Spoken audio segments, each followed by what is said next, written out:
Every month, every pig must be able to attain at least 10 to 25 kg. At least 10 to 25 kg. Well, welcome guys to this channel. In this video I want to be sharing with you how to know that the feed you're using is working properly. I'll be sharing with you certain things that you need to understand about pig farming and certain things you need to know to ensure that you're not doing the wrong things and to ensure that you are moving towards a profitable pig farm.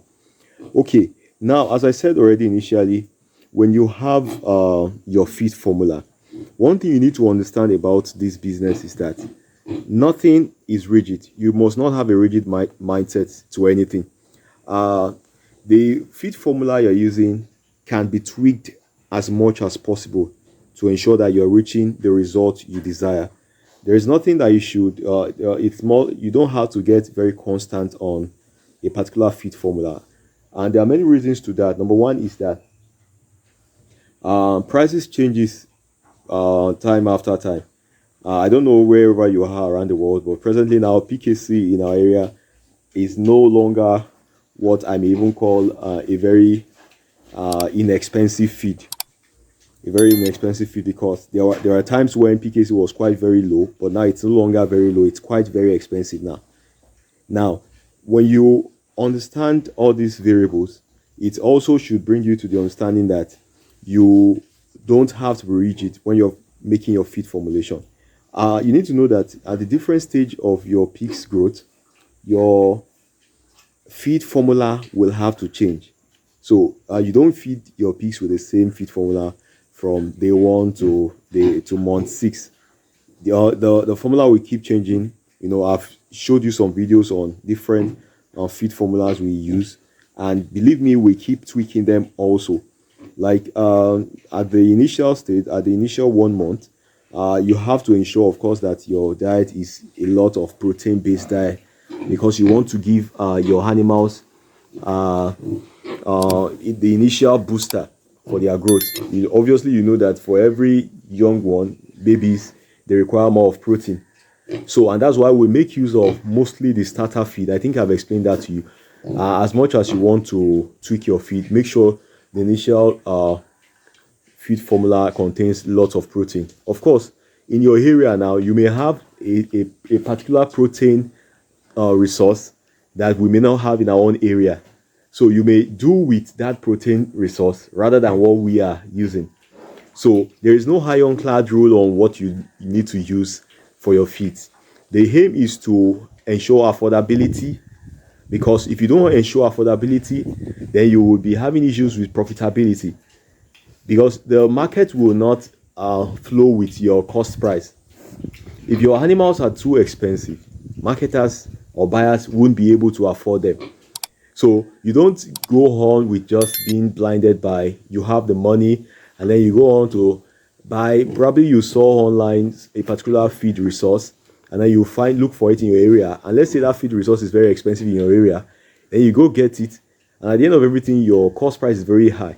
And when reality sets in, you bring in the buyers, and the buyers are not ready to buy at the price that you are interested in. So, and there's nothing you can do about that. And that's why you have to be very wise. You have to be very smart in this game. So you'll be very cautious of changing your diet according to, or number one, the feed cost and also the feed availability. At some point, PKC was even scarce. So one of the things you need to always do to ensure that you can easily know if your feeds are working is to make sure you take the weight of these animals regularly. So if you, and whatever means you use to scale your animals, there are different scaling methods. You use them to check. Of course, you can't check all your animals, but of course you can bring out samples. So, and that's why I said your pigs must attain at least monthly an average of 10 to 25 kg. If you, of course, you know why I had to make it 10 to 25 is because if you've been in this business for a while, you will know that some animals are what we call shooters. Some animals will advance in growth quickly, not even though they are eating the same feed. Some animals just are just like that. It's just like that in animal husbandry generally. So some may be giving you 15 kg, 20 kg, while some may be giving you 10 kg. But the least should be 10 kg every month. So if you check your pig weight at the end of 1 month, and you notice that maybe your pig was weighing 15 kg, and at the end of the next month your pig is weighing less than 25 kg, then you need to know that that feed is not as perfect as it should be, because it has not given you the minimum of 10 kg. So one of the things that makes you to understand that your feed is working is that they must attain that minimum weight rather, of 10 kg.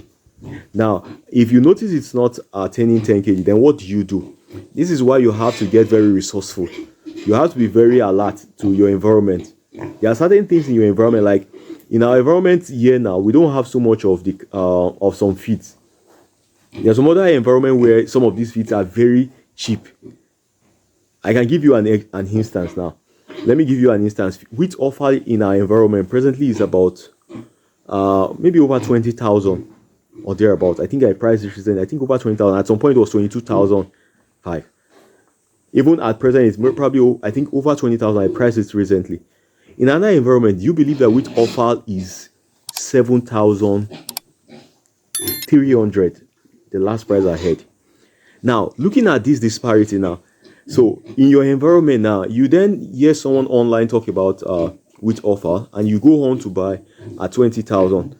While there may be a feed resource in your own environment that is not as expensive as that may be more common in your environment. So you need to be very smart about these things.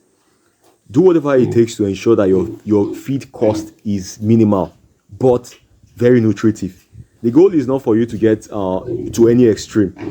The extreme is, don't go and say, okay, I'm going to have I want a minimal feed cost, and then you go on using scraps, foods that are not having nutrients. Then you have unhealthy animals that are not weighing the right weight.